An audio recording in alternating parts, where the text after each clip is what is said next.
দিনটি ছিল মকর সংক্রান্তি। আজকের দিনে প্রত্যেকের ঘরে ঘরে পালন হয় পৌষ পার্বণ। সকলকে জানাই শুভ মকর সংক্রান্তি। আমি বানাচ্ছিলাম বাড়িতে পাটিসাপটা। পাটিসাপটা বানাতে কি লেগেছে? 2 কাপ চালের গুঁড়ো, 1 কাপ ময়দা, হাফ কাপ সুজি, আর দিয়েছিলাম একটু ঘি। সব শুকনো উপকরণগুলো একটু মেখে নিয়েছিলাম। এদিকে বসিয়েছিলাম দুধের মধ্যে দিয়েছিলাম একটু গুঁড়ো দুধ, যাতে করে তাড়াতাড়ি করে দুধটা ঘন হয়। এই ক্ষীরের যে ব্যাটারটা আমি বানাচ্ছি, সেই ব্যাটারটা দিয়ে আমি পাটিসাপটার স্টাফিং করব। এবার একটু জল দিয়ে ভালো করে গুলে নিয়েছি সমস্ত শুকনো উপকরণগুলো। একটু পাতলা করে গুলতে হবে, যাতে করে ছড়ানোর সময় সুন্দর করে আমরা ছড়াতে পারি, যাতে জিনিসটা বেশি মোটা না হয়ে যায় খেতে, তাহলে ভালো লাগে না। এত গোলটা আমার হাতে হয় না, পুতার মতো ত্রিভুজ হয়ে যাবে। সাইড দিয়ে আমার কর্তামশাই আমাকে বলছে ব্যাটারটা নাকি সে দিলে তাকে ত্রিভুজ হয়ে যাবে, এরকম গোল নাকি হবে না।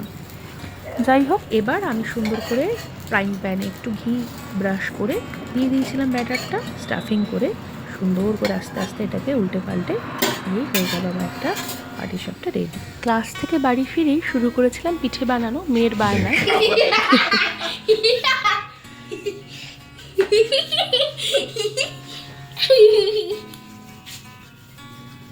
চলছে পিঠে মেকিং, ফুল ফ্যামিলি মিলে।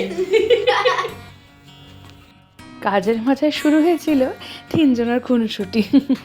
যাই হোক, এখানে তৈরি করছিলাম ছানা দিয়ে ছোটো ছোটো করে চুষি তৈরি করে চুষির পিঠে, আর অল্প ডো বানিয়ে সেখান থেকে তৈরি করেছিলাম পুলি পিঠে। এবার তৈরি করব আমার মেয়ের পছন্দের সাজের পিঠে। সাজের পিঠে তৈরি করা সবচেয়ে সোজা। যতটা পরিমাণ আপনার চালের গুঁড়ো প্রয়োজন ততটা নিয়ে 1 চিমটে নুন দিয়ে ওটাকে শুধু জল দিয়ে ভালো করে গুঁড়ে নিলেই হবে। তারপর সাজের মধ্যে সাদা তেল বা ঘি একটু ব্রাশ করে তারপরে যে ব্যাটারটা গুলে রাখা হয়েছে সেই ব্যাটারটা সাজের মধ্যে পরিমাণ অনুযায়ী দিয়ে দিতে হবে। এই পিঠেটা করতে গিয়ে ছোটোবেলাকার অনেক স্মৃতি মনে পড়ে যায়। বাবা, মা, আমি, বোন, আমাদের পরিবারের 4 জন মিলে এইরকম পৌষ সংক্রান্তির দিনকে রাত্রিবেলাতে আমরা 4 জন মিলে পিঠে বানাতে বসতাম। বাবা মা পিঠে বানাতো, আমি আর বোন সাইডে বসে অপেক্ষা করতাম কখন টুক করে 2টো পিঠে আমাদের প্লেটে এসে পড়বে। দেখলাম সাজের পিঠেটা আমার হয়েছে কিনা, দেখলাম তখনও হতে বাবুর আরেকটু বাকি আছে। যাই হোক, ইতিমধ্যেই কিন্তু আমার চুষির পায়েস রেডি হয়ে গেছে, আর এই হয়ে গেছে আমার পাটিসাপটা।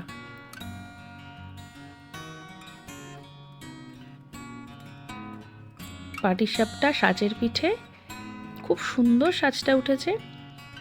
জানেন, ছোটবেলা থেকে দেখতাম বাবা মা দুজন মিলে আজকের দিনে পিঠে, পুলি, পায়েস কত কী না বানাতেন।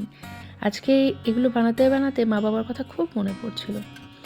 যাই হোক, মা বাবার জন্য রেখে দিয়েছি। আর আজকে আমাদের শেষ হলো পিঠে পুলি উৎসব পালন। সকলের বাড়িতে কী কী পিঠে হয়েছে জানাতে কিন্তু ভুলবেন না। সকলে ভালো থাকুন, সুস্থ থাকুন, আনন্দে থাকুন, আর আনন্দ করতে থাকুন। ধন্যবাদ। Bye bye.